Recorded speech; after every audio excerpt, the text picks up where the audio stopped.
감사합니다. 하나님의 말씀은 고린도전서 4장입니다. 4장 1절에서부터 6절까지입니다.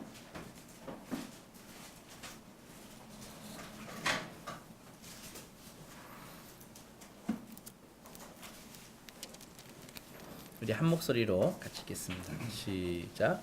사람이 마땅히 우리를 그리스도의 일꾼이요 하나님의 비밀을 아는 자로 여길지어다. 그리고 맡은 자에게 구할 것은 충성이니라. 너희에게나 다른 사람에게나 판단받는 것이 내게는 매우 작은 일이라. 나도 나를 판단하지 아니하노니 내가 자책할 아무것도 깨닫지 못하나 이로 말미암아 의롭다 함을 얻지 못하노라. 다만 나를 심판하실 이는 주시니라. 그러므로 때가 이르기 전 곧 주께서 오시기까지 아무것도 판단하지 말라. 그가 어둠에 감추인 것들을 드러내고 마음의 뜻을 나타내시리니 그때 각 사람에게 하나님으로부터 칭찬이 있으리라. 형제들아, 내가 너희를 위하여 이 일에 나와 아볼로를 들어서 본을 보였으니 이는 너희로 하여금 기록된 말씀 밖으로 넘어가지 말라 한 것을 우리에게서 배워 서로 대적하여 교만한 마음을 가지지 말게 하려 함이라. 아멘.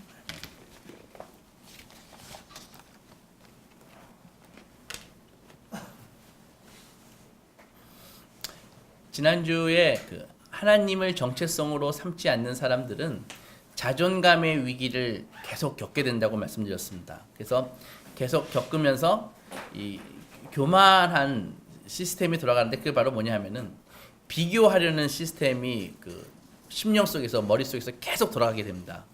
그러면서 계속 비교하니까 사고 틀 자체가 비교가 돼 버리니까는 사람이 열등감과 우월감 사이를 왔다 갔다 하면서 그렇게 살게 된다고 말씀드렸습니다. 그래서 자존감의 기준을 다른 사람의 말이나 혹은 자기 자신의 기준 이렇게 두는 한 그는 실패할 수밖에 없으면서 성경은 이 둘 자존감을 다른 사람의 의견이나 자신의 기준에 따라서 두는 이 두 가지에 대해서 다 잘못됐다라고 성경은 말씀하고 있다고 말씀드렸습니다. 그러면은 이것에 대해서 이런 우리의 이런 실존에 대해서 성경의 해법이 무엇일까요? 바울은 이렇게 얘기하죠. 자신의 정체성을 고린도 교회 교인들의 판단에 두지 않고 또 자기의 정체성을 또 자기 자신의 기준에도 두지 않는다고 말을 하고 있습니다. 그러니까는 자기는 자기가 중요한 사람이라는 그런 편견을 듣기 위해서 그들을 막 찾아다니지 않았습니다. 자기네 정체성을 막 그들에게 구하지 않았습니다. 자기 자신으로부터도 구하지 않았죠. 그러니까 바울은 알고 있었습니다. 특정한 어떤 기준에 이렇게 맞춰서 산다는 것은 바로 속임수라는 것을 바울은 이미 알고 있었습니다. 그래서 여기서 우리는 바울이 어떻게 그럼 자기의 정체성을 갖게 되었는가, 자신을 바로 이해하게 되었는가를 우리는 한번 찾아봐야 되겠습니다. 바울이라는 사람은요, 사실 대단한 사람입니다. 우리나라는 그런 문화가 없지만은 선진국에서는 인류 역사의 탑 20, 탑 20에 드는 사람 이런 투표 같은 거를 하거든요.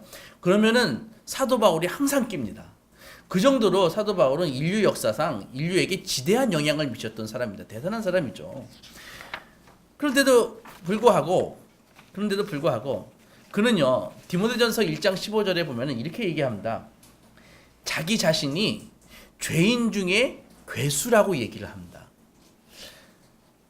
내가 옛날에 예수 믿기 전에 죄인 중에 괴수였다라고 얘기하지 않고 지금 내가 죄인 중에 괴수다. 내가 가장 악한 사람이다라고 얘기를 하거든요. 이것은요, 정말 특이하죠. 바울 자신처럼 그렇게 높은 위상과 자기가 신앙적으로 확신을 갖고 있는 사람이 또한 한면으로는 자기 자신을 다른 사람에게 얘기할 때 나 정말 악한 놈이야, 나 정말 죄인이야 이렇게 얘기하는 것 자체가 굉장히 사실 드문 일입니다. 보통 사람이 할 수 있는 것은 아니죠. 그는 자기 자신이 갖고 있던 그런 도덕적인 그런 문제점에 대해서 정확하게 알고 있었습니다. 그런데도 동시에 그것을 남들에게 정확하게 자기의 실상을 얘기하는데 나 정말 죄인 중에 괴수야. 그 당시 표현으로 가장 극악무독한 자야라고 이렇게 평전심과 담력을 가지고 얘기할 수 있는 사람이 흔치 않죠. 우리는 이렇게 못합니다. 왜 못할까요? 우리는 우리 스스로를 판단하기 때문입니다. 그런데 이제 바울은 다른 사람의 판단도 받지 않고 자기 자신의 판단도 받지 않는다고 얘기를 하는데, 바울은요 누구보다도 더 자기 죄의 정체성을 잘 아는 사람이었지만 그 죄와 자기 자신을 연결짓지 않습니다. 말이 좀 어렵죠? 설명드리겠습니다. 내가 어떤 잘못을 했습니다. 내가 어떤 나쁜 놈입니다. 그런데 그 나쁜 일과 자기 자신하고 링크를 안 시키는 거예요. 연결을 안 시키는 거예요. 우리는 너는 도둑질했으면 넌 도둑질한 놈이야 라고 이렇게 연결을 시키잖아요. 근데 바울은 그렇지 않다는 것입니다. 자기가 죄인이지만은, 자기가 죄인 중에 괴수지만 그 죄와 자기 자신을 연결을 안 시키는 것입니다. 링크를 안 시키는 것입니다. 더 얘기를 좀 말씀드리겠습니다.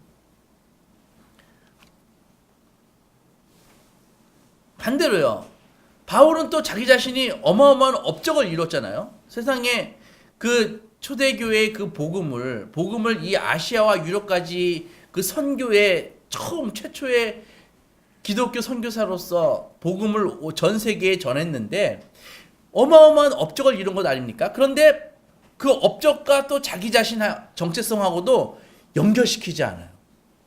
그러니까 이것도 또 굉장히 특이한 것이죠. 자기가 죄인 중에 괴수라고 하는 그 자기의 죄성과 자기의 정체성을 연결시키지도 않고, 자기의 정말 누구도 따라가기 힘든 업적을 이뤄냈으면서 그 업적과 난 이렇게 대단한 일을 한 사람이야 라고 연결시키지도 않는다는 것이죠. 그게 아주 특이한 것입니다. 우리는 정말 바울의 모습과 다릅니다. 내가 정말 스스로 나쁜 사람이라고 이렇게 생각이 들고 안다면은 정말 바울처럼 담력과 확신이 설 수 있을까요? 그냥 저 구석에 부끄러워하면서 찌그러져 있지 않을까요?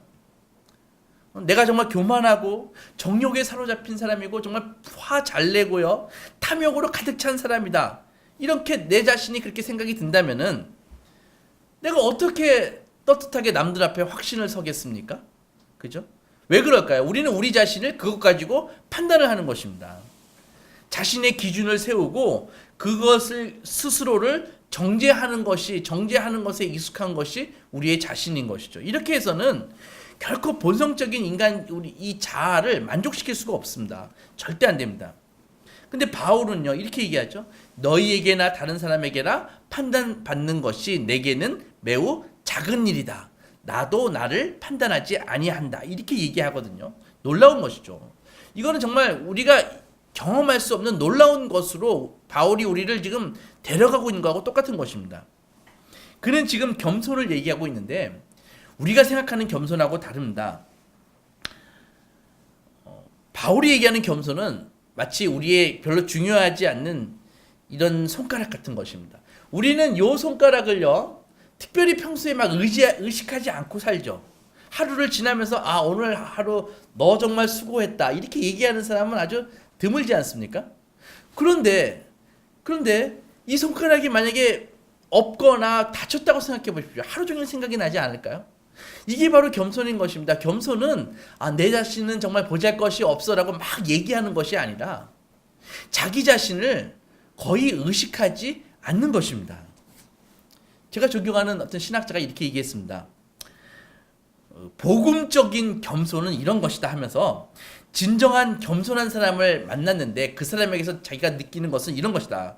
그 공통되는 것은 뭐냐 하면은 스스로를 겸손한 사람이라고 생각한다는 인상을 전혀 받을 수가 없었다. 오히려 자기 자신은 또 자기 자신을 비하하는 것도 아니었다. 사실 자기 자신을 막 비하하는 사람 있죠. 나는 부족해, 나는 어리석어, 나는 참 그래. 이런 사람들은요 어떻게 보면 겸손한 사람이라기보다는 자기 자신에게 아주 몰두해 있는 사람입니다.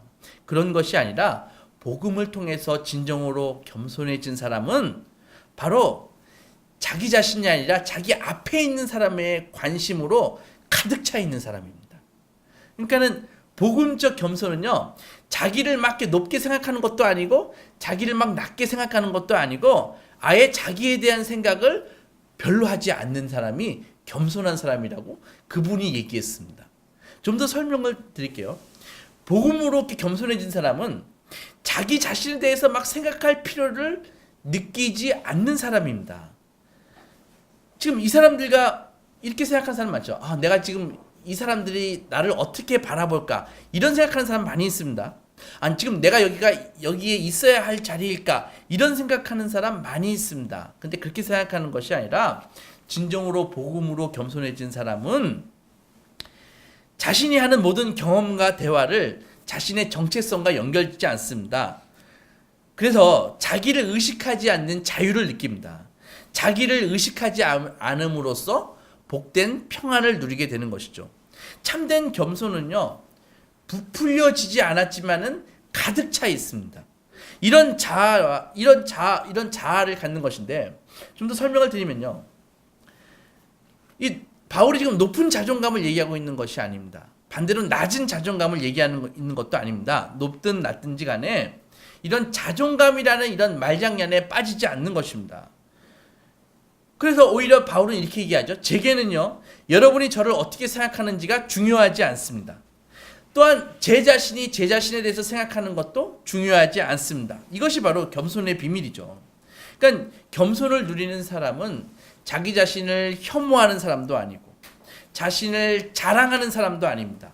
복음을 통해 겸손해진 사람은 마치 아까 얘기했지만 이런 잘 의식하지 않는 손가락처럼, 발가락처럼 거의 자신을 의식하지 않습니다. 그냥 그대로 받아들이는 것이죠.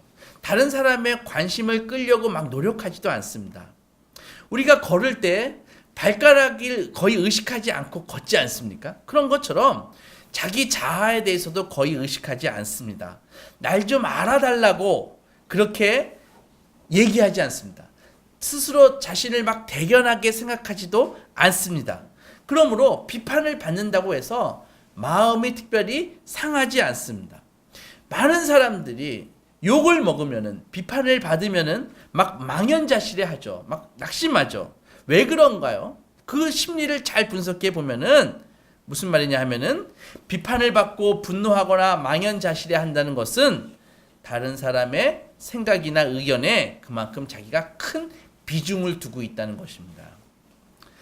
상담가들은요, 이렇게 얘기합니다. 비판을 받고 막 의기소침해 있는 사람한테 어떻게 상담하냐면은, 야, 신경 꺼. 아, 그 어중이 떠중이들이 너한테 하는 말 그게 맞아? 그냥 신경 끄면 되잖아. 이런 식으로 다 상담을 합니다. 그렇지 않은가요? 그렇습니다. 그런데 또 어떤 사람은 이런 사람이 있죠. 비판을 받는데 비판에 전혀 신경 쓰지 않는 사람이 있습니다. 비판을 아예 귀담아 듣지 않는 사람도 있습니다. 어떤 사람은 너무 들어가지고 망연자실해 있고, 어떤 사람은 비판을 아예 깡 무시하는 사람도 있습니다. 비판을 들으려고 하지 않을 뿐만이 아니라 거기서도 무엇을 배우려고도 하지 않습니다. 다른 말로 하면 우리가 이 낮은 자존감을 해결하기 위해서 세상의 컨설팅을 받거나 상담을 받았을 때 해결할 수 있는 세상적인 방법의 유일한 것은 바로 뭐냐 하면은 교만해지는 것입니다.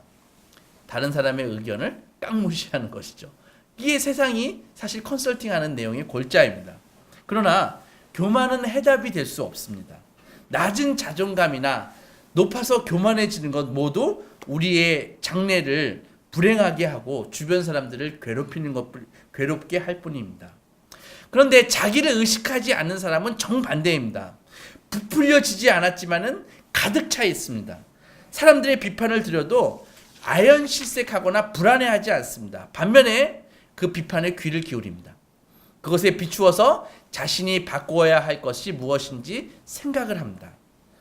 이상적으로 들리죠? 하지만은 복음을 더 깊이 깨달을수록 우리는 변화를 갈망하게 됩니다. 체면이나 명성을 막 구하지는 않지만은 설령 그것을 못 얻는다고 할지라도 두려워할 필요가 없는 사람이 되게 되는 것입니다. 이런 사람 되고 싶지 않은가요? 사람들의 인정을 막 갈망하지 않습니다. 내가 인정받기를 막 원하지 않습니다. 또 인정을 받는다고 해도 그것 때문에 또한 우쭐해하지도 않습니다. 이런 사람이 되어야 되지 않을까요? 거울을 봅니다. 쇼윈도를 봅니다.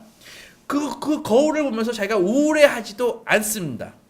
못마땅해 하지도 않습니다. 이런 사람이 되어야 되지 않을까요? 할 일 없이 스스로 막 상상을 하면서 내가 돈을 많이 벌어서 정말 성공해서 폼나게 살 거야. 이런 쓸데없는 상상도 안 하게 되는 것입니다. 그런 사람이 돼야 되지 않을까요? 어쩌면 여러분들은요, 여러분들을 괴롭히는, 자신을 괴롭히는 온갖 후회에 쌓여서 괴로워하고 있는 사람일지도 모르겠습니다. 이런 것에서 또한 벗어나야 되지 않을까요? 내가 은메달리스트입니다. 은메달리스트지만은 금메달리스트가 그 선보인 그 트리플 악셀, 그 멋진 묘기를 보면서 진짜 기뻐하는 사람이 되지 않을까요? 그런 사람이 되어야 되지 않을까요? 아마데우스에 보면은 그 모차르트의 그 천재적인 음악을 보면서 살리에르가 계속 이 비교 시스템이 작동합니다. 그래서 하나님한테 막 원망하죠. 왜 나에겐 저런 재능을 안 줬나요? 하면서 살리에르는 평생 불행하게 살다 갑니다. 모차르트는 평생 가난하게 행복하게 살다 갑니다. 우리가 이렇게 돼야 되지 않을까요? 세상에 이렇게 어떻게 이런 것이 가능할 수 있겠습니까? 라고 물을지 모르지만 우리가 바울이 행한 대로 힘써 행한다면은 우리도 바울처럼 그렇게 고백할 수 있는 사람이 되는 것입니다. 나에 대한 일이 아님에도 그것들을 다른 사람의 일들을 보고 기뻐할 수 있습니다. 솔직하게 저는요, 요즘에 점점 제 주위에 부자가 되는 사람들이 있습니다. 정말 기쁘게 생각합니다. 아니, 지금 아주 소망합니다. 제 주위의 사람들이 다 좀 부자가 됐으면 좋겠습니다. 내가 하는 일은요, 나를 드러내기 위해서, 나를 입증하기 위해서 내가 지금 일하는 것이 아닙니다. 많은 사람들이 그렇게 일을 합니다. 나 증명하기 위해서, 나를 입증하기 위해서 일을 한다는 것입니다. 안 되죠. 그렇게 일하면 안 되는 것이죠. 그렇게 일하면은 일이 즐거울 수가 없습니다. 단순히 내 경력을 그냥 있는 그대로 받아들이고 즐거워할 수 있어야 되는 것이죠. 내 일이라는 게 내 이력을 만들고 나를 입증하기 위해서 일을 하는 것이 아니기 때문입니다. 또한 내 공허함을 채우기 위해서 일하는 것도 아닌 것입니다. 모든 일에 이렇게 자유롭게 다가와야 되지 않을까요? 이런 삶은요, 결코 지금 우리 모든 인간이 타락한 본성에서는 이런 일이 나타날 수가 없습니다. 이것이 바로 거듭나야지만, 복음으로 새롭게 거듭나야지만 가능한 그런 인격인 것입니다. 요즘의 시대 정신이 무엇입니까? 자기를 더 생각하는 것입니다. 나를 위해서 살아라. 이게 요즘의 시대 정신입니다. 예전의 전통적인 시대 정신은 이 큰 가족과 가문 가운데서 너를 좀 덜 생각해라. 이런 것이 옛날의 전통이었거든요. 성경은 둘 다 동의하지 않습니다. 성경은 둘 다 동의하지 않습니다. 오히려 자기 자신에 대한 생각 자체를 아예 안 하게 되는 것입니다. 바울은요, 어떻게 이렇게 자신을 의식하지 않는 복된 자유에 이르게 되었을까요? 이렇게 얘기하고 있습니다. 너희에게나 다른 사람에게나 판단받는 것이 내게는 매우 작은 일이다. 나도 나를 판단하지 아니한다. 바꾸어 말하면 자신에 대한 그 판결을 받기 위해 다른 사람이나 혹은 자신에게도 자기 자신을 의지하지 않는다는 것입니다. 지난주에 말했죠. 내가 자책할 것을 아무것도 깨닫지 못한다. 이로 말미암아 의롭다함을 얻지 못한다. 어려운 말이라 그랬지 않습니까? 쉽게 얘기해서 바울은 정말 남 부끄럽지 않게 살았지만 그것 가지고 하나님 앞에 의롭다함을 받을 수 없는 것이다 라고 설명을 드렸습니다. 여기서 바울이 말하는 이 의롭다함을 받는 것이 모든 사람이 다 추구하는 것입니다. 이게 자신을 입증하는 것입니다. 자기의 직업을 통해서, 자기의 존재를 통해서 자기의 존재를 입증하려는 것입니다. 이것에 모든 사람은 목숨을 겁니다. 목숨을 겁니다. 그런데요, 이것은 어떻게 보면 우리를 이게 판결을 받는 것하고 똑같은 것입니다. 매일매일 이 상황을 통해서 우리는 우리 자신을 입증하려는 재판을 받는 것입니다. 이것을 위해서 목숨 걸고 우리는 뛰고 있습니다. 우리가 날마다 바로 재판을 받는 것입니다. 나는 오늘 내 자신을 옳게 입증했는가? 나는 내 존재감을 오늘도 과시했는가? 속된 말로 나는 오늘 밥값을 했는가? 이런 생각을 하면서 하루하루를 모든 사람들이 보내고 있다는 것이죠. 날마다 우리는 이 재판정에 쓰는 것입니다. 하지만 지금은 바울이 뭐라고 얘기했습니까? 고린도 교인들이나 세상 법정에 내리는 판결에 연연하지 않는다고 바울은 얘기하고 있습니다. 여기서 바울이 법정을 언급하는 것이 특이하죠. 고린도 교인들이 뭐 재판사는 아닌데, 그런데요, 바울은 지금 우리에게 이 자존감의 문제를 얘기하고 있으면서 이 자존감의 문제는 다름 아니라 우리가 날마다 평결을 받기 위해서 재판정에 쓰는 거랑 똑같은 것이다라고 얘기하고 있습니다. 날마다 우리는 재판을 받습니다. 각 개인의 정체성이 이 재판에서 결정나는 것이죠. 이 재판장에는요, 여러분들을 고소하는 검사가 있습니다. 여러분들을 변호하는 변호사도 있습니다. 그리고 우리가 하는 일은, 우리가 하는 모든 일은요, 이 기소라는 말 알죠? 기소하는 것과 변호하는 것에 자료로 쓰이는 것입니다. 너 오늘 어떤 일을 했어? 그거 가지고 그 검사가 우리를 기소하죠. 너 어떤 일을 했니? 너 그것 가지고 우리를 변호사가 변론을 합니다. 여러분은요, 다른 사람의 판단이, 다른 사람의 눈이 여러분들의 기준입니까? 그러면은 여러분의 검사는 다른 사람의 판단입니다. 여러분은요, 자기 자신이 여러분들의 판단의 기준입니까? 그러면 여러분들의 검사는 바로 자기 자신입니다. 그러므로 검사와 변호사가 동일인이니까 얼마나 괴롭겠습니까? 자기 자신 안에서 재판이 이루어지고 있는 것입니다. 이 재판에서 어떤 날은요, 자신이 이기는 것처럼 느끼는 날이 있습니다. 어떤 날들은 형편없이 지는 것처럼 느끼는 날이 있습니다. 여러분은 어제도 재판을 받으셨습니다. 이번 한 주간도 재판을 받으셨습니다. 이번 한 주간의 재판에서 여러분들 이겼습니까? 졌습니까? 어제 하루의 재판에서 여러분들 이겼나요? 졌나요? 성공적인 인물로 이 재판에서 평가받으셨나요? 아니면은 찌질이로 평가받으셨나요? 요즘 이기고 있습니까? 지고 있습니까? 재판에 자주 패소해서 요새 의기소침하신가요? 그러나 바울이 이와 관련된 비밀을 알려줍니다. 사도 바울은요, 자기는 자기가 서 있는 곳은 법정이 아니라고 얘기하고 있습니다. 그에 대한 재판은 이미 끝났다고 얘기하고 있습니다. 그에 대한 최종 판결은 이미 났다고 얘기하고 있습니다. 어떻게 그럴 수 있을까요? 명백하죠. 세상과 사람들의 편결이 자기를 의롭게 할 수 없다는 것입니다. 바울이 뭐라고 말합니까? 나를 심판하신 일은 누구라고요? 주신이라. 이렇게 얘기하고 있습니다. 그에게 중요한 것은 주님의 편결뿐입니다. 사랑하는 성도 여러분, 여러분들은 오직 예수 그리스도 안에서만, 복음 안에서만 행위에 앞서 편결이 이루어진다는 사실을 알고 있습니까? 이거 눈 뜨고 정확하게 설명드릴 테니까 잘 이해해 보세요. 행위에 앞서 편결이 이루어진다는 것입니다. 설명드리겠습니다. 무슨 말이냐면은 이 말이 이해가 안 되는 이유는 우리의 이성과 반대되기 때문입니다. 보세요. 우리 세상의 시스템은 어떤 행위를 하면은 그것에 대해서 평가를 내리죠. 죄를 지면은 그것에 대해서 재판을 내려가지고 벌을 주죠. 그죠? 일을 잘했으면 그것에 대해서 평가를 내리고 상을 줍니다. 이게 우리의 세상의 시스템이고 우리가 이성적으로 받아들이는 것이죠. 하지만 복음은, 성경은 그 반대로 얘기하고 있다는 것입니다. 그래서 복음이 이해되기가 어려운 것입니다. 복음은 먼저요, 편결을 먼저 내려버립니다. 편결을, 재판을 먼저 행동도 안 했는데 재판을 먼저 내려버립니다.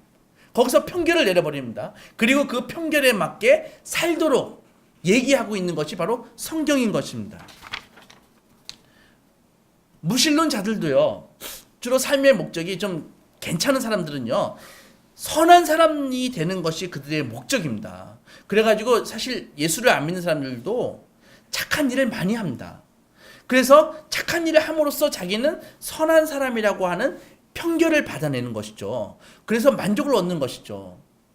그것이 문제라는 것입니다. 성경은 문제 없는 것처럼 보이죠? 그게 문제라는 것입니다. 그런 식으로 생각하고 그런 식으로 살기 때문에 어떡합니까? 매일매일 재판을 열어야 되는 것입니다. 내가 오늘 착한 일 했어? 재판 열어야죠. 그래, 너 선한 사람이야. 내일도, 오늘 지나갔으니까 내일도 또 재판 열어야 될 거 아닙니까?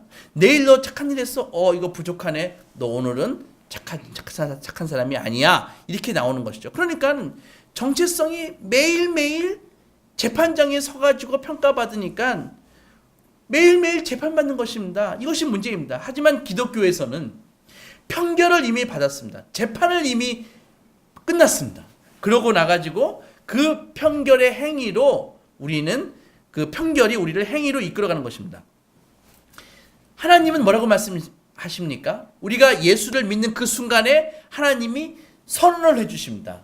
너는 내 기뻐하는 아들이다. 너는 내 기뻐하는 딸이다. 내가 너를 기뻐한다. 이렇게 하나님이 선언을 해주십니다. 그래서 로마서 8장 1절에 그러므로 이제 그리스도 예수 안에 있는 자는 결코 정죄함이 없다라고 딱 선언해 주시잖아요. 그죠? 그래서 우리가 믿는 순간에 우리가 마치 행한 것처럼 예수님의 그 의의 행위를 우리에게 전가시켜 버립니다. 하나님께서요. 전가시키십니다.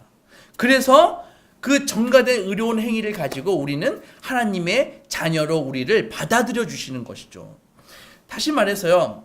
하나님이 이전에 예수님께서 세례 받으실 때 하나님이 예수님에게 하신 말씀을 기억하시나요? 하늘 문을 여시고 비둘기가 성령 하나님께서 이렇게 내려오시면서 너는 내 사랑하는 아들이요, 너는 내 사랑하는 딸이요, 내 기뻐하는 자다라고 말씀해 주셨잖아요. 그 말씀을 우리가 하나님을 영접하는 그 순간에, 예수님을 영접하는 그 순간에 하나님이 판결을 내려주신다는 것이죠. 예수님의 의를 가지고 너는 내 기뻐하는 딸이다, 너는 내 기뻐하는 아들이다, 내가 너를 기뻐한다라고 하나님이 딱 판단을 내려주십니다. 그리고 그 판단을 가지고 우리는 삶을 사는 것입니다. 그러므로 우리는 더 이상 사람들에게 좋은 편결을 받기 위해서 노력할 이유가 없습니다. 필요가 없습니다. 우리는 순전히 기쁨과 감사로 가지고 일할 뿐입니다. 사람들이 서로 돕도록 노력할 뿐입니다. 이제는 선행을 하더라도요, 동기가 달라요. 전엔 세상 사람들처럼 스스로 더 나은 사람이야 라는 것을 입증하기 위해서 혹은 스스로 만족감을 갖기 위해서 하는 것이 아닙니다. 또 자기의 공허함을 채우기 위해서 하는 것도 아닙니다. 이런 복음의 편결이 아닌 다른 모든 종교나 선한 행위는요, 다 행위로 판결을 받겠다는 거하고 똑같습니다. 매일매일 내가 재판정에 서겠다고 하는 거랑 똑같은 것입니다. 궁극적으로 이런 행위로 의롭다함을 받는 것은 불가능합니다. 마돈나도 그렇게 말했습니다. 여러분, 마돈나를 단순히 연예인으로 생각하면 큰 사람입니다. 아주 대단한 사람입니다. 보통 사람이 따라갈 수 없는 노력을 하고요, 보통 사람이 갖고 있지 않은 재능을 갖고 있습니다. 하지만 마돈나의 고백이 무엇입니까? 그녀는 매일매일 나의 창고는 아침에 채워졌다가 그 다음 밤에는 비어간다라고 고백하고 있는 것입니다. 그런 것입니다. 그러므로 기독교가 아닌 모든 종교가요, 이 행위로 어떻게 무엇을 해보려고 했기 때문에 진리에 이를 수 없고 구원에 이를 수 없는 것입니다. 하지만 기독교에서는 우리는 편결이 이미 이루어지고 재판이 이미 끝났고 그 편결의 결과로 우리는 행위를 하는 것입니다. 바울은 이렇게 얘기하고 있습니다. 그 자신은 나는 더 이상 법정에 서지 않노라. 법정에 서 있지 않다고 얘기하고 있습니다. 예수 그리스도께서 우리를 대신해서 재판을 이미 받았기 때문입니다. 아직 살지는 않았지만 우리가 태어날 때부터 죽을 때까지의 모든 잘못에 대한 그 죄값을 예수님이 이미 다 재판을 통해서 치러주셨기 때문에 우리는 더 이상 재판정에 서지 않는 것입니다. 주님께서는 재판을 받으실 때 정말 말도 안 되는 그런 인민재판식의 그런 법정이었지만 털 깎는 자 앞에 잔잔한 양처럼 침묵하셨죠. 채찍과 주먹으로 맞으셨죠. 십자가에 달려서 죽으셨습니다. 왜 그렇게 하셨습니까? 우리를 대신에 속죄 제물로 자신을 드린 것입니다. 우리가 받아야 할 모든 죄를 친히 담당하신 것입니다. 우리가 당해야 할 재판을 받으심으로써 우리는 더 이상 재판을 당하지 않도록 하신 것입니다. 그러므로 우리는 예수께서 하신 일의 근거로 하나님께 나를 받아달라고 청원하기만 하면은 하나님께서 유일하게 판단을 내리고 재판을 하실 하나님께서 그분을 보시고 나를 하나님의 자녀로 받아들여 주시는 것이죠. 우리는 더 이상 다른 사람들의 비판에 조마조마할 이유가 없습니다. 무시당할까봐, 왕따 당할까봐 노심초사할 이유가 없습니다. 거울에 비친 나의 나이든 모습에 신경 쓸 이유가 없습니다. 정말 많은 사람들이 이 진리를 잘 모르면서도 스스로 그리스도인인 것처럼 살고 있습니다. 스스로 고상하게 살면서 교회도 착실히 나가지만 하나님이 언젠가는 자신을 천국으로 데려가실 거야 라고 생각하지만, 분명한 점은요, 그리스도인의 진정한 정체성은 다른 정체성과 정말 다른 것입니다. 자신을 이렇게 의지하지 않는 이 자유는, 의식하지 않는 이 자유는 여러분을 법정 밖으로 나가게 할 것입니다. 재판이 끝났고 판결도 이미 끝났습니다. 이런 사실이 새롭게 들리시나요? 이 사실을 제대로 알 때까지 여러분들은 계속해서 추구하십시오. 계속해서 파십시오. 계속해서 물으십시오. 정말 진리가 여러분들을 기다리고 있습니다. 계속해서 질문하십시오. 왜 예수께서 나를 위해서 죽으셨는가? 왜 예수께서 부활하셨는가? 예수님은 정말 하나님의 아들이었는가? 마음속에 정말 확고한 믿음이 들 때까지 계속해서 묻고 추구하십시오. 여러분은 이미 복음을 믿고 있는 사람일지도 모르겠습니다. 믿은 지 정말 오래되었을 수도 있습니다. 그런데도 복음의 진리를 알지 못하는 많은 크리스찬들이 날마다 오늘도 법정으로 자기 자신을 끌고 갑니다. 정말 문제입니다. 정말 오늘도 자기도 법정에 서가지고 복음이 없는 사람처럼 계속해서 재판을 받고 스스로 자책하거나 스스로 교만하거나 그러고 산다는 것입니다. 그렇게 살면 안 되는데, 여러분들 기도할 때마다 복음에 합당하게 기도하십시오. 교회에 갈 때마다 다시 복음에 합당하게 행하고 삶의 현장에서 복음에 합당하게 살아내면서, 나의 재판이 끝났는데도 어째서 나 자신은 계속 나를 법정에 세우는가, 이렇게 깊이 물어보십시오. 그리고 거기는 우리가 있어야 할 자리가 아닌 것입니다. 말씀을 정리하겠습니다. 사랑하는 여러분, 여러분의 재판은 이미 끝났습니다. 즉시 여러분들이 서 있는 법정에서 내려오십시오. 다시는 그 법정에 서지 마십시오. 자기 자신을 법정에 세우지 마십시오. 여러분들이 있어야 할 자리가 아닙니다. 바울처럼 우리도 이렇게 고백할 수 있어야 됩니다. 나에게나 다른 사람에게나 판단받는 것이 내게는 매우 작은 것이다. 나도 나를 판단하지 아니한다. 이렇게 고백할 수 있어야 됩니다. 재판장이신 하나님께서 우리에게 이렇게 선언해 주셨습니다. 이제 그리스도 예수 안에 있는 자에게는 결코 정죄함이 없다. 너는 내 사랑하는 아들이다. 너는 내 사랑하는 딸이다. 내가 너를 기뻐한다. 이것은 최종 판결입니다. 더 이상 다른 판결은 없습니다. 이제부터 이 복음의 판결에 따라 다른 사람이나 자기 자신의 기준이 아닌 하나님을 나의 정체성으로 삼아 그분의 자녀로서 참된 자유함을 누리는 믿음의 자녀가 되시기 주의 이름으로 축원합니다. 기도하겠습니다. 하나님 아버지, 정말 얼마나 많은 시간, 많은 세월 동안 내 자신이 부족하다 생각되어 우리는 의기소침해 있고 내 자신을 스스로 강등했음을 주님 앞에 고백합니다. 또한 남보다 조금 나았을 때 나는 다른 사람보다 우월감을 가졌던 교만의 삶을 살았음을 또한 고백합니다. 그러나 바울처럼 이 시간 내 자신에 대해서 다른 사람의 판결이나 내 자신의 판결이 중요하지 않다고 고백하기를 원합니다. 오직 복음으로 변화된 정체성을 가지고 나의 정체성은 하나님이며 오직 그분만이 나를 판단하실 분이시고, 그리고 이미 나를 그분이 기뻐하는 아들이요 기뻐하는 딸이요 나의 기뻐하는 자녀라고 판결해 주셨음을 믿고 오늘도 그 판결에 맞는 하나님의 자녀로서의 삶을 살기로 결정했습니다. 성령 하나님께서 나를 도와주시고 주님의 자녀에 맞게 기쁨과 감사 가운데 나를 의식하지 않고 충만하게 살아갈 수 있도록 인도하여 주시옵소서. 예수님의 이름으로 기도했습니다. 아멘.